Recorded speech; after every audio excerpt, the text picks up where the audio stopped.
J-E-L-L-O.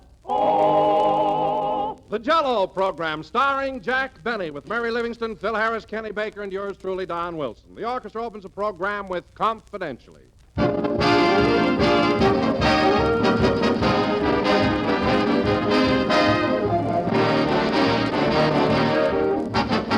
When I was a kid spending the summer in the country, my grandfather used to tell me about the country stores when he was a boy.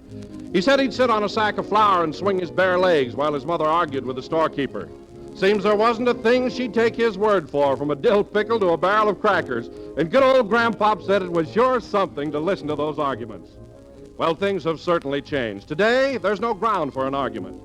When you go into a grocery store, you find packaged foods with brand names you recognize as your guarantee of quality. For instance, when you see the word Jell-O on a package, you know that here is a fine product, the real thing. Because that very name, Jell-O, is a trademark. It's the property of General Foods. If you hear any other gelatin dessert called Jell-O, that's incorrect, for there is no other Jell-O. And remember, Jell-O brings you that extra rich flavor, as tempting and refreshing as the real ripe fruit. So always ask your grocer for Jell-O. And, by the way, this week, the National Association of Retail Grocers are holding their annual convention. And we want to send them congratulations and best wishes from Jell-O, America's favorite gelatin dessert.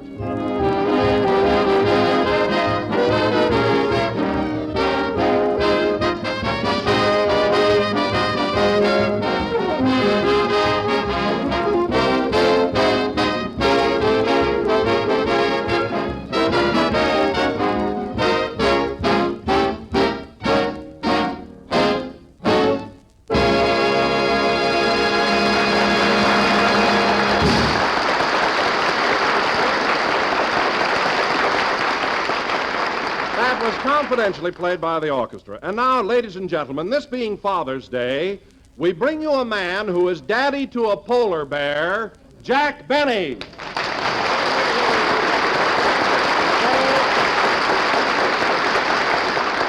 Thank you. Hello again. This is Jack Benny talking, and Don, you're right. I do take rather a paternal attitude toward Carmichael. You know, that animal is like a child of mine. He's so affectionate. You're really very fond of him, aren't you, Jack? I certainly am. Believe me, we're going to have a lot of fun this summer on our trip to Alaska. Oh, are you taking Carmichael to Alaska? Yes, he has relatives in Skagway. 2 uncles and a sister-in-law, I believe. Huh?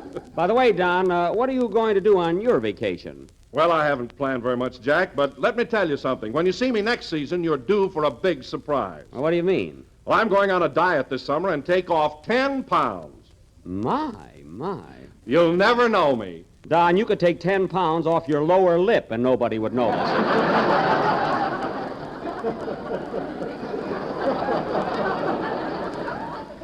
You know, when you go on a diet, you ought to try and take off about 50 or 60 pounds. Why, you'd even feel better. Jack, this may surprise you, but I'm not as fat as you think. What appears to be fat is really muscle. Oh. My stomach, for instance, is as solid as the Rock of Gibraltar. Oh, it is. Well, Don, I saw you playing golf the other day in nothing but a pair of shorts, and Gibraltar was out of bounds.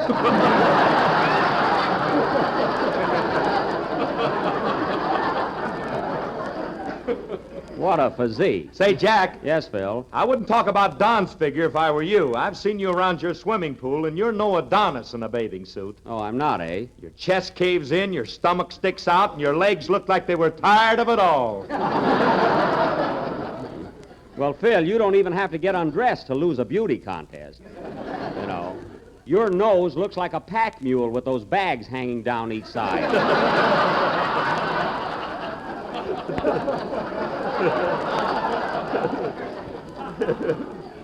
And by the way, have you got your other bags packed for Waukegan? You know, we're leaving tonight right after the broadcast. I'm all set, Jackson. Gee, I can hardly wait to see all my old friends and pals. Yeah, I'm excited as a kid all week thinking about it. I can imagine. Where are we going to live when we get there, Jack? Well, you fellas are going to stay at the Hotel Waukegan. See, you stopped there last summer, didn't you, Phil? Yeah. Oh, you'll love it, Don. It's a swell hotel, very modern. Go on, they got a house detective there with a bow and arrow. Is that so? And if you're not downstairs by 7 a.m., they send a maid up to see if you're dead. Well, that's because Waukegan is a wide-awake town. Everybody gets up early. Are you going to live at the hotel, Jack? Well, I'm not sure, Don. I'll probably stay with relatives. I don't know whether to live at Aunt Clara's or Aunt Molly's or Cousin Sudie's. They're all so anxious to entertain me. Well, which one is the closest to town? Aunt Molly, she lives right over the elite Turkish baths. As a matter of fact, she's a rubber there. Oh, hello, Mary. Hello, Jack. Oh, say, Jack, I just got a wire from Mom, and she won't be able to meet us in Waukegan. Well, I'm just sick about that. What does your mother say? She says that, Dear Mary, we'll be unable to take the train to Waukegan as your grandfather, who is off the beam again, cut paper dolls out of the tickets.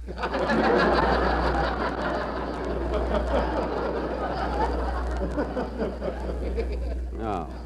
Well, maybe you can go to Plainfield afterwards and visit your mother and father. By the way, Mary, this is Father's Day. Did you send your dad anything? I sure did. I sent Papa some cufflinks and studs for his dress shirt. Dress shirt? Why, your father never wore a full dress suit in his life. He does now. He got a job with an escort service. Oh, fine. Now when he takes Mom to the movies, he charges her 60 cents an hour. Well, it's worth it to go out with her. Anyway, Mary, I'm glad you remembered your father. That was a sweet thought. Not only that, I sent him the cutest card with it, and I made up the words myself. You did? What was it? Oh, Daddy dear, I send you cufflinks with good cheer. And when you hawk them, which you'll do, if you can't get 5, go ahead, take 2.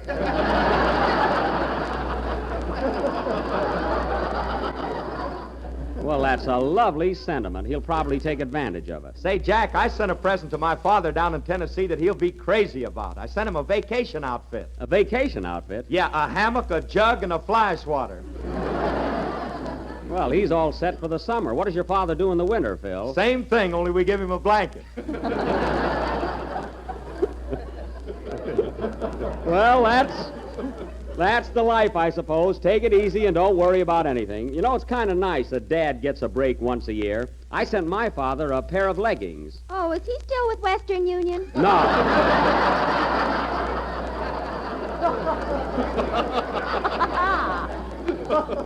He wears them when he goes horseback riding. Say, Jack, do you know what I sent my father for a present? Yes, Don, I know how many flavors it has, so don't get cute. Hello, Jack. Oh, hiya, Kenny. Say, Kenny, are you all set to leave for Waukegan? You know, we're going right after the broadcast. Oh, sure. I got my suitcase downstairs on the sidewalk. On the sidewalk? Well, for heaven's sake, bring it in. Somebody's liable to steal it. Well, don't worry. Nobody will touch my suitcase. How do you know? I printed J. Edgar Hoover on it. Well, that's very clever, Kenny. How'd you ever happen to think of that? Oh, Kid Baker has a flash once in a while. You have it that. Now, Kenny, when we get to Waukegan, I want you to be on your best behavior and make a good impression. You know, I don't want you whistling at the girls like you do here. Can I wink at them? No, you can't whistle and you can't wink, so watch yourself. And now, folks... Can I wiggle my ears? No. You won't show off at all. I want everybody in Waukegan to say, now there's a nice boy. And now, folks... I'd rather have them run me out of town. Kenny. I don't want to hear another word about it. And now, folks, we will have a song by our fresh young tenor who's going to get his canoe paddled if he doesn't watch out. Now, go ahead. Hold it a minute. Come in. Mr. Benny, Yes? I just dropped in to wish you a very pleasant trip to Waukegan and to tell you that I'll miss you while you're gone. Well, thanks very much. Well, what are you standing there for? Ain't you going to kiss me goodbye? No, I'm not. Get out of here.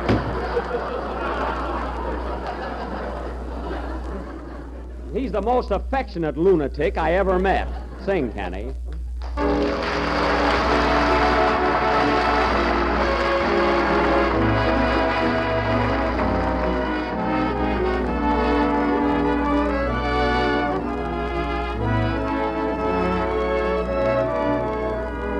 Don't worry about me. I'll get along. Forget about me. Be happy, my love. Darling, why should you cling to some faded thing that used to be? If you can forget, don't worry about me.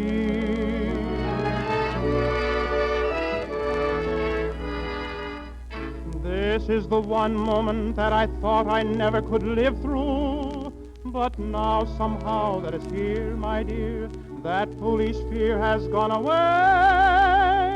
And saying goodbye seems sweet. It's plain that fate didn't want us on a one-way street. Don't worry about me, I'll get along.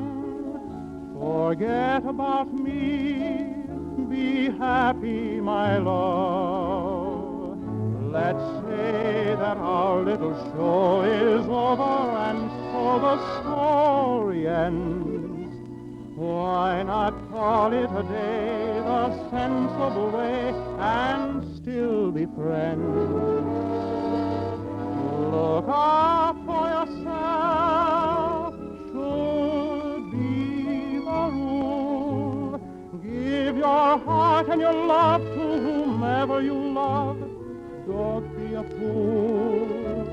Darling, why should you cling to some faded thing that used to be? If you can forget,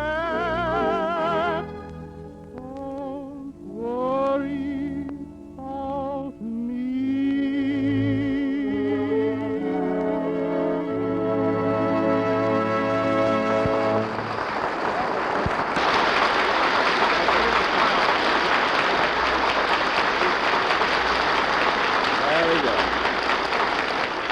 That was Don't Worry About Me, sung by Kenny Baker. And Kenny, before I forget, I saw your picture, the Mikado, last night, and I thought you were swell in it. You look great in Technicolor. Oh, I thought I was too darn pretty. Well, that oughtn't to worry you. Good looks never hurt anybody. At least it never hurt me. Can I say something, Jack? No. Anyway, the Mikado was a swell picture, Kenny, and you were grand in it. The Mikado. Say, that's a Western, ain't it? That was our musical director, folks. Phil, for your information, the Mikado is one of the most famous operettas ever written. No kidding. You're a fine musician, Phil. For you to pick up a baton and lead an orchestra is perjury. Why, Jack Benny, you didn't know what the Mikado was yourself until you saw the picture. I didn't know what the Mikado was? Why, Mary Livingston, before we went into the theater, I told you it was an Oriental story. You told me Charlie Chan was in it, too. All right, so I made one little mistake. But Phil has no excuse. He's supposed to have studied music. That studying don't mean nothing. Why, some of our greatest musical geniuses never studied music. Name one. Abe Lyman. Oh, fine. Lyman is worse than you are. He directs his boys with a rawhide whip. You know, funny thing about you and Lyman, Phil, you both started out as drummers, and now you both have your own orchestras. Proving what? Proving hooray for the red, white, and blue. It could only happen here.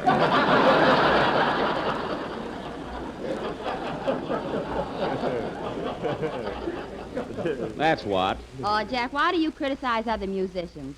You took violin lessons for 12 years, and all you can play is Love and Bloom. All I can play is Love and Bloom. What's the matter with Thanks for the Memory? What's the matter with Deep Purple? Nothing until you start sawing on them.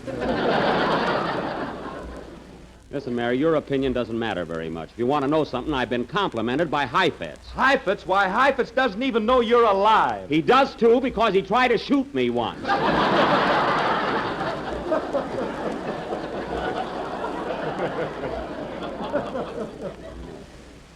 It was at the Penn Theater in Wilkes-Barre.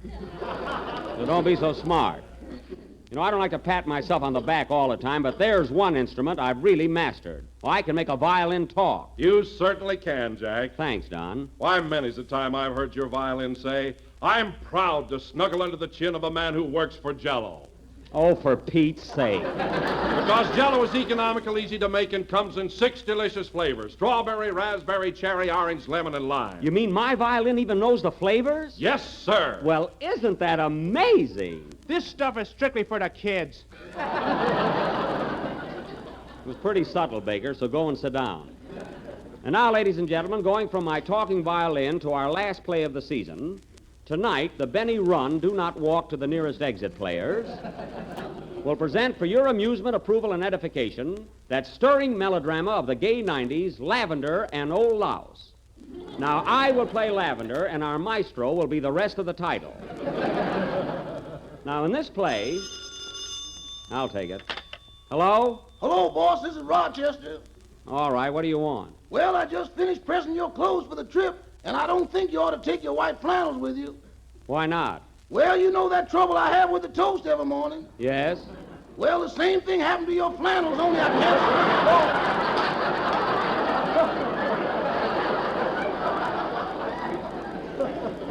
Rochester, did you burn a hole in my new white flannels? It ain't my fault, boss. It's that cheap material. Cheap material? What are you talking about? I paid $45 for those pants. $45? Yes. Is this you, boss? Yes, it's me.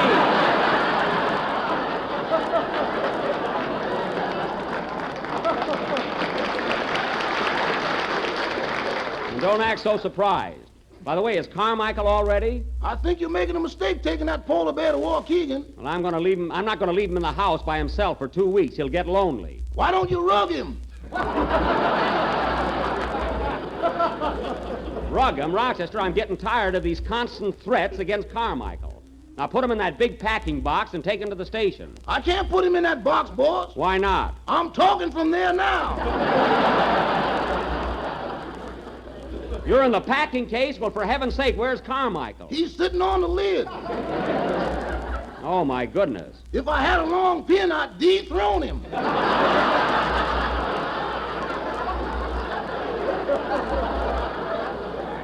Oh, stop playing with that animal and finish packing.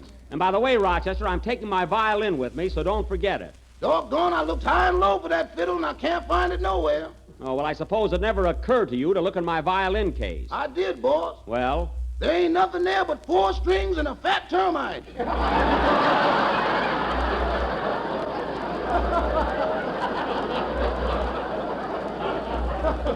Now, don't give me that. The violin is around someplace. Now, get everything together. My trunks, bags, Carmichael, violin, and hurry down to the station. Okay, can I take a taxi? What's the matter? Have the buses stopped running?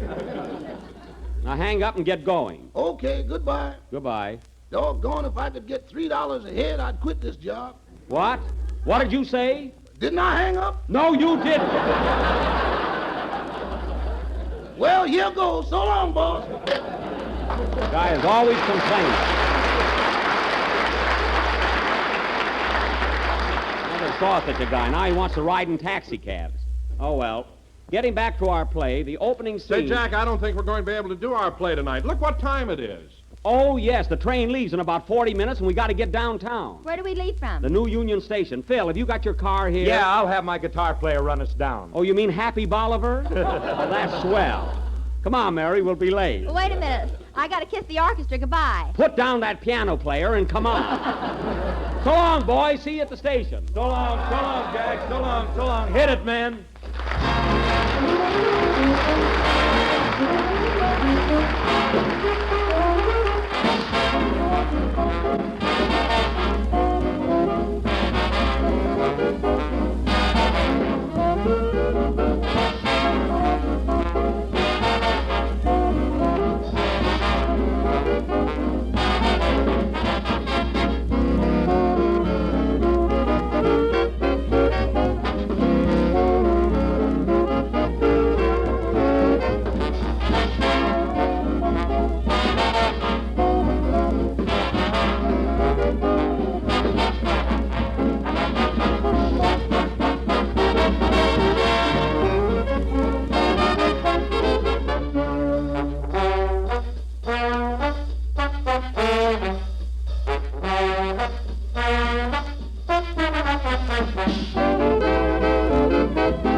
Stick close to me, everybody. I don't want anyone missing the train. I'll call the roll. Don Wilson? Here. Mary Livingston? Oh, Jack, stop acting like a scoutmaster. Well, I'm trying to be systematic. Hey, Kenny, get a load of that blonde. Wow, what a doll. Ain't she something? Hiya, babe. Hello, Kenny. Why, Kenny, do you know her? Yeah, that's my Aunt Rosie. Well, she ain't my aunt. Wait a minute, Rosie. Bill, come back here. You'll miss the train. Oh, Don, take a look around, see if you can find Andy in Rochester. Okay, Jack. Gee, I don't know where they are. All aboard. Train leaving on track 3 for Santa Monica, Santa Clara, Santa Anita, Santa Barbara, and Santa present to your dad is Father's Day. Aboard!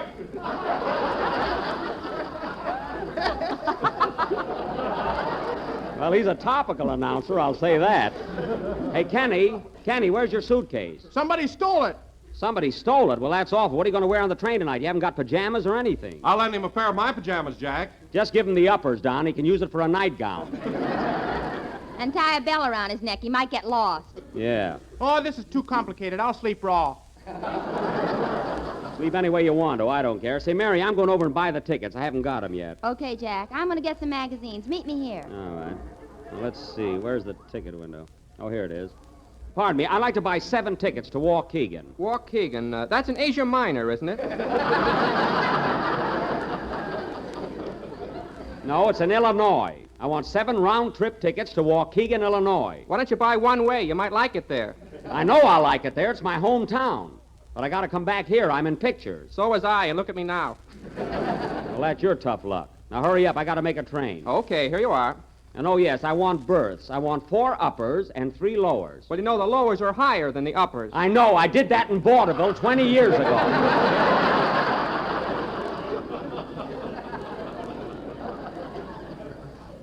So don't start that routine.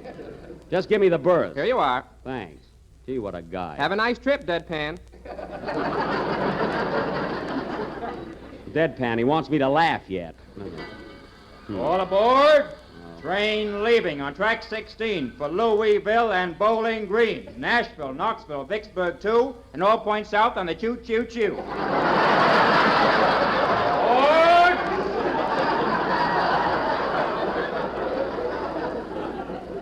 That guy has more fun than the Ritz brothers. Now, let's see, where's the magazine stand? Oh, there's Mary now. Hey, Mary! Yeah? Did you get your magazines? Uh-huh. I got Look, Pick, Click, and Cluck. Oh, Cluck, that's that new one, isn't it? Yeah, it's got Kenny Baker's picture on the cover. Well, that ought to sell 1 million copies. Come on back there with me, Mary. I want to get a book. Okay. I want to get something light, a good mystery or something. Why don't you get Ferdinand the Bull? Ferdinand the Bull isn't a mystery. He is to the other bulls.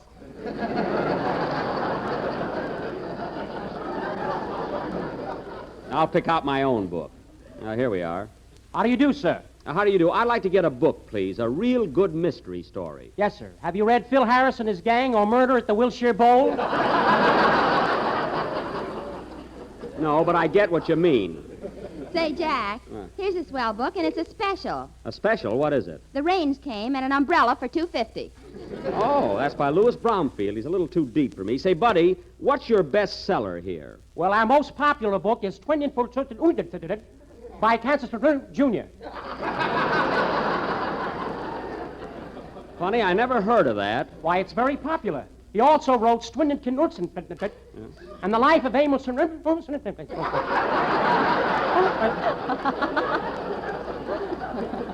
Oh, never mind. Come on, Mary. Wait a minute. Why don't you take this one, Jack? What's that? Ralph Fram did it by George P. Slumpump. Now, don't you start that stuff. Hey, buddy, just give me a Saturday Evening Post. There you are. Come on, Mary, let's go. Goodbye. Any kind of post. Please. Hold, see.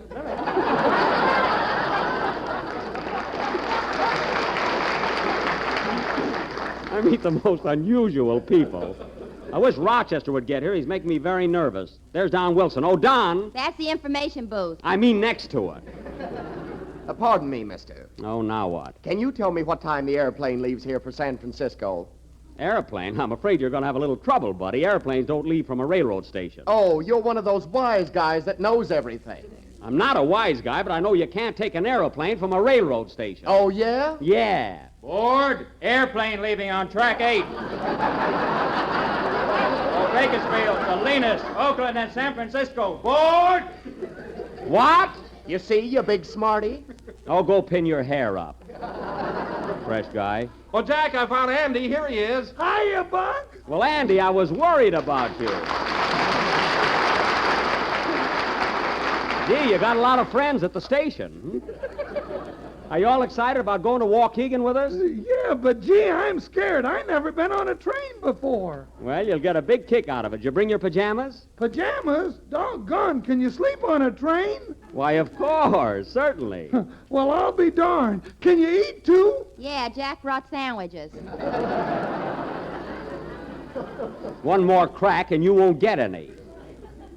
Where am I? Oh. Now let's get over.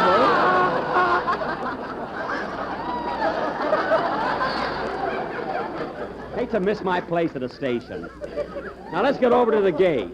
How long does it take to go to Waukegan anyway? Well, Andy, we'll be on the train for 2 whole days and 2 nights. We will? Yep. Say, Buck, do they have Yes, don't worry.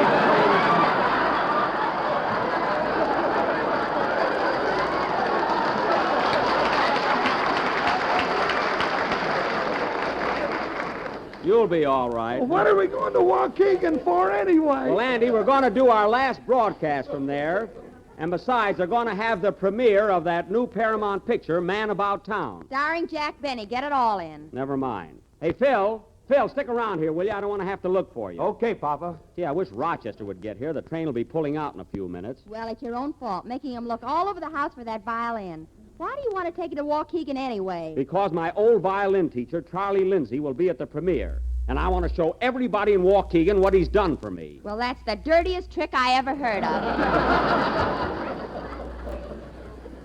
Oh, yeah? Well, I'm going to practice every day on the train. Oh, Greyhound, where is thy depot? Phil, if you don't like it, you can stay home. All aboard. Train leaving on track 7 for Grub Hollow, Possum Junction, Squirrel Center, Beaver Creek, Mud City, and Waukegan. Board! Oh, my goodness, there's our train, and Rochester isn't here yet. Yeah, I am, boss. Well, it's about time. Have you got all the stuff with you? Yep, trunks, bag, violin, and everything. Good. Where's Carmichael? He's buying the tickets. I bought the tickets already. Carmichael, come here. Come on, gang, let's go. Okay, Jack, you got it. Say, Rochester, I'm afraid to put Carmichael in the baggage car. He'll have to share a compartment with you. I don't want that animal in with me. He snores. Oh, what's the difference? You're only going to be on the train 2 nights. Well, if he snores the first night, the second night you can get a piece of him in the dining car. You lay a hand on him and I'll... Hurry up, Jack. The train's leaving. I'm coming.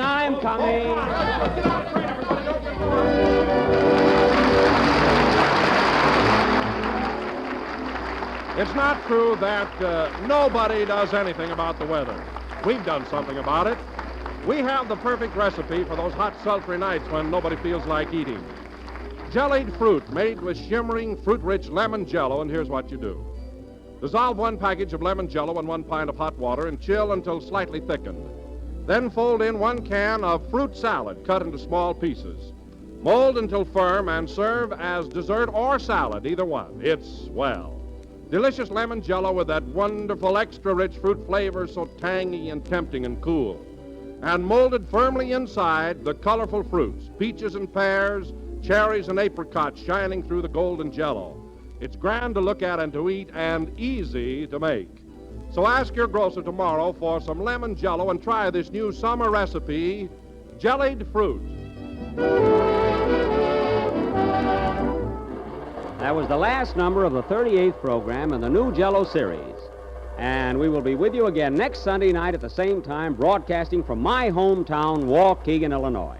Well, Andy, are you thrilled being on a train for the first time? I sure am, but say, Buck, ain't it dangerous going through that Indian country? Oh, no, Andy. I've been through it 100 times, and I haven't been scalped once. You'd never know it. Is that so? Good night, folks.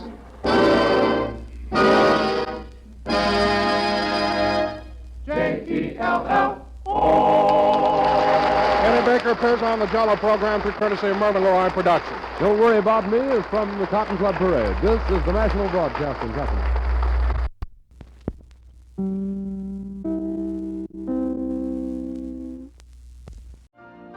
You've been listening to the OTR Gold Network. Find more classic radio at otrgold.com.